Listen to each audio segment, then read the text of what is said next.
Hey guys, Nina here, welcoming you to another reading from the Ladies of Horror Picture Prompt Monthly Challenge, hosted by Elaine Pascale on her channel, The Godmother of Horror.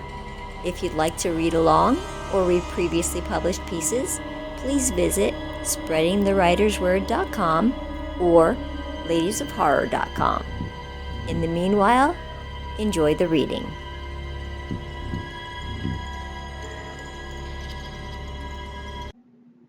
Death and Demons by Naching Kassa. Dawn began with thoughts of death and demons. Memories returned to haunt me. Again I saw my daimyo die upon the battlefield, his blood seeping into the soil, his flesh torn asunder by the oni. It stood above him, glaring at me with one eye, the horn in the center of its forehead gleaming in the pale light.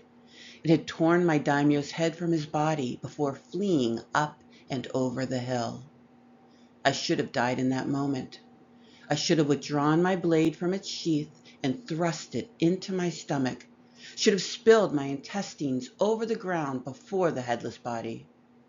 I would have done so had my master's cold fingers not taken hold of my wrist and stayed my hand.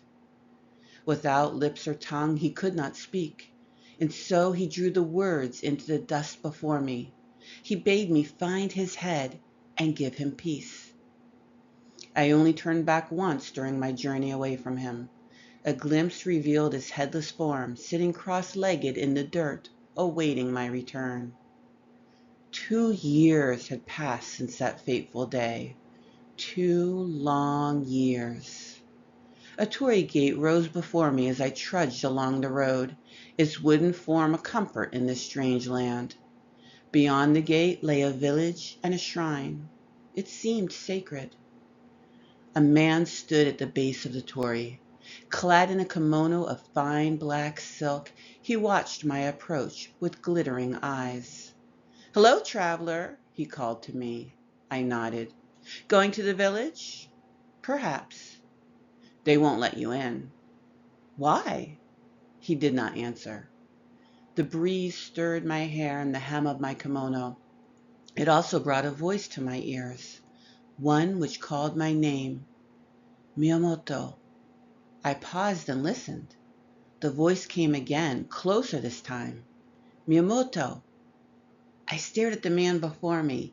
His mouth did not move, but the sound seemed to emanate from him. "How do you know my name?" I asked. "I don't know it," he said. The smile he wore grew broader. "Then why did you speak it?" "I didn't."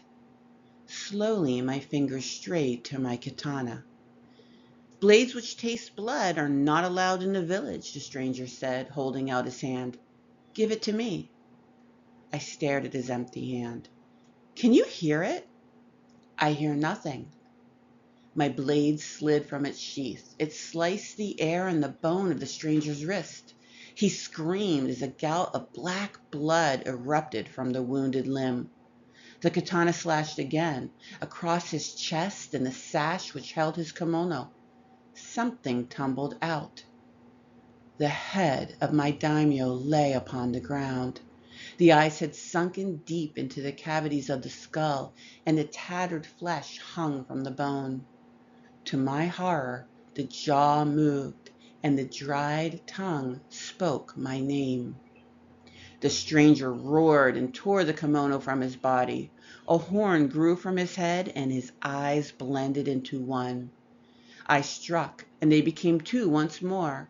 Black blood sprayed, and the oni fell to either side of me. "Miyamoto?" the head asked.